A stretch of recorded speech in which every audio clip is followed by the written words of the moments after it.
The Suzuki GTi Kumho Cup, 8th of 9 rounds, sees a very diminished field coming up at Sandown because one car, Paul Burford, hasn't been allowed to start and several others are badly damaged. This is basically the result of their race yesterday. Warren Luff started from pole, Adam Clarke from 10th, but worked his way up to 2nd. He leads the series also. Scifleet won both races at Eastern Creek but was disqualified. Anthony Robson runs well.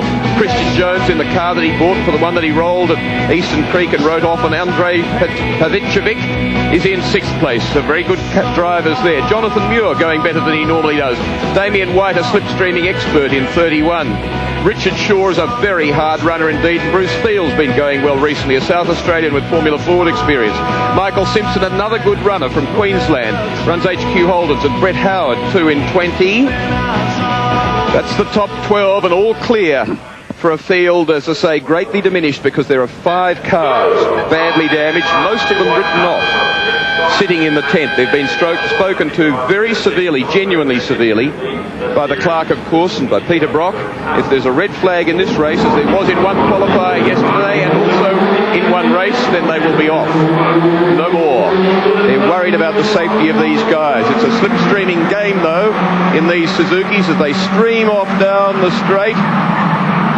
Everybody, I'm sure, very conscious of the damage that's been done. Phil Wally, a dentist from up north of Sydney, in car 8, rolled about 3 times and wrote his car off and spent 4 hours under observation in hospital. Ian Craigie's car badly damaged yesterday, can't be raced. So too Paul Roman, as we see there in 26, is Tim Shaw. Started back there with a guy called Hagan. Joshua Dowling in car number 7 for Auto Action, and in car number 11 is Craig Joel. Up at the front end of the field, it's Luff in the red bonneted car from Clarke. Tucked in behind him, Scifleet. Nip and tuck down through there. Pavicevic is 4th. There's been some big losers down there. It's where Phil Wally went the other day. It's lap 1 of 5, as you can see. The whole field streaming through. Anthony Oxley out a little bit wide there. Chris Oxley, at least. But Luff has been going very well here at Sandown. Got away in the initial race yesterday and then the restart after a red flag for a rollover. And that would concern Matt Hibbard in car 5. He's unfortunately damaged. Can't restart at this point, in fact. So a freight train developing at the front end of the field, being led by Luff, but he's not got away from Clarke or Scifleet, and I reckon the action between them will be good. Back in 4th and 5th is Pavicevic and Robson. They're in close company. And 13 going off, which is Anthony Robson. We saw him a little bit earlier. And Luff left his braking far too late and suffered the consequences going wide on the outside.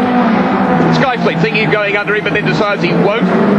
Dad spent his the night in hospital last night with a kidney problem, but it hasn't affected young Phillip Scifleet. Carter, as also is Adam Clarke in car 32 out in front. Luff, though, his experience comes from driver training. Let's have a look how the lead went adrift. Too late, offline, off track, and then behind him, behind Pavicevic, you see 5th place Robson in a lot of trouble. He's backed off the track, gathered it together very well finally, and stayed out of the kitty litter too. So he resumes, but 5th place to almost nowhere. And Luff did a very good job, very sensibly held the car very wide on the grass, kept the speed up, and he's still there, so very clever. Luff's been driving very well. He's using his head. So too Adam Clarke. They're good, very good front runners, these guys. Scifleet had a lose at Lakeside and was hit by Michael Simpson, and both cars damaged a bit. But the 2 front runners have stayed pretty clear of the big dramas. And you can see how close they are now as they come round to complete lap 2. And here slipstreaming is very important. Trying to get in behind somebody and hopefully jump out behind him under brakes. Clarke breaking away, and Scifleet going down the outside of Luff. Can't make it though. Luff goes deeply under brakes and holds him quite well.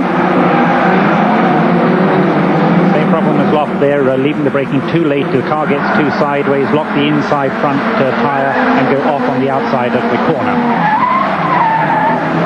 So they really have been read the riot act, these guys. They're due at Bathurst in a month's time, and some people are starting now officially to query whether they ought to go there. Michael Dennis, the Clarke, of course, he is genuinely worried about their safety for a circuit as daunting as that.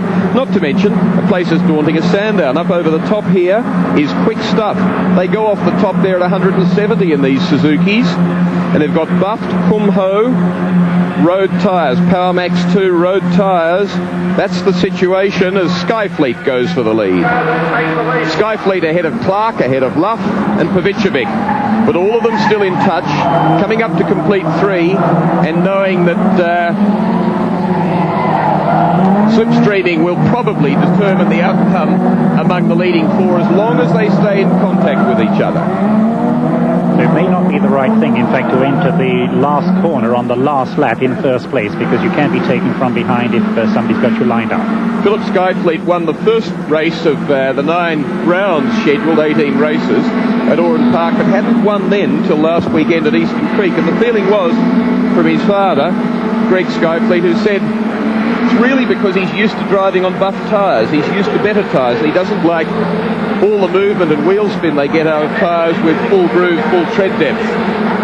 The difference and the reason for buffing those tyres, in fact, is to get better grip on the road all the time, a better feel for the driver without the tread again going wide. Damian White there in 31, the yellow bonneted car from Skilled, and he is a slipstreaming expert. He gives people a fairly hard time. That's Ric Shaw.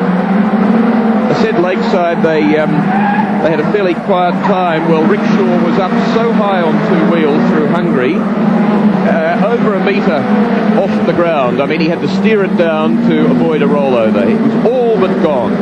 In fact, his pit crew called that he had gone, watching him from the pits. There's Michael Simpson in 12.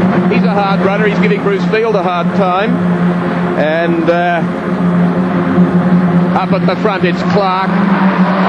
32, Luff in a bad position in 2. Scifleet should have him out of that. Yes, and he has. Lost a bit of time himself, Scifleet, but certainly fended off Luff. Luff was hung out there, really nowhere to go. And behind you can see cars that are going very hard. Don't believe these guys aren't trying.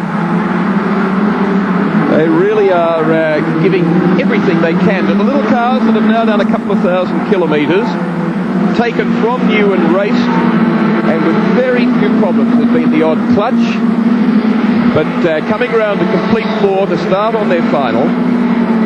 And Bill O'Gorman's really done a great job with Ateco Suzuki in getting this series together, making it happen. It's been an enormous exercise. The cars are brought to the track for the guys. All they have to do is turn up with their gear and get into them. They're fettled by automotive group training out at Eastern Creek. And it works well. And back in the background there, 31, Damian White went wide and he's resumed.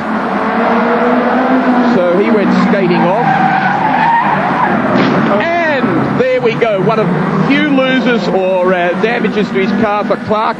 Can he hang on to it? Scifleet just had a lose, lost momentum, and Clarke whacked him up the tail, and you could hear the thump as well. Should be all right, but Luff wants him. What Scifleet was doing was trying to control the braking distance so he could accelerate off the corner without somebody slingshotting underneath him, and he in fact braked too heavily. This damage was a result of that. Now, and 2 cars are faster than 1, 3 wide. There's an interesting little move. So Pavicevic lurking back there in 4th place, shedding a bit of glass for Clarke. And Pavicevic will be a very hard man to get in the last few corners of this race. He's thought about that. He's run that very well indeed. And he might have got them. I think this is about his. Certainly his first win for some while in this class. He normally runs about 7th or 8th. He's had a lot of experience. Clarke's got love. No. Acceleration off the corner is going to be more important. Right. And that's allowed Pavicevic to come through without any interference. So a slipstream to the line, and I can tell you the guys really will be very happy to have completed this race without drama and with their cars still intact. And it's Pavicevic, and he's delighted, Andrej. His father Joseph will be pleased too. From Warren Luff, Adam Clarke back into 3rd place, and a gap of 0.24 back to 2nd place and 0.66 to 3rd. Let's have a look at the way the race got reshaped. but Pavicevic is delighted. Absolutely. Now, braking hard for this corner. And off the curbing, a bit unsettled, very crossed up, loses momentum, and Clarke, a totally innocent victim, Adam Clarke, and Scifleet coming into fourth place from Ric Shaw and Christian Jones.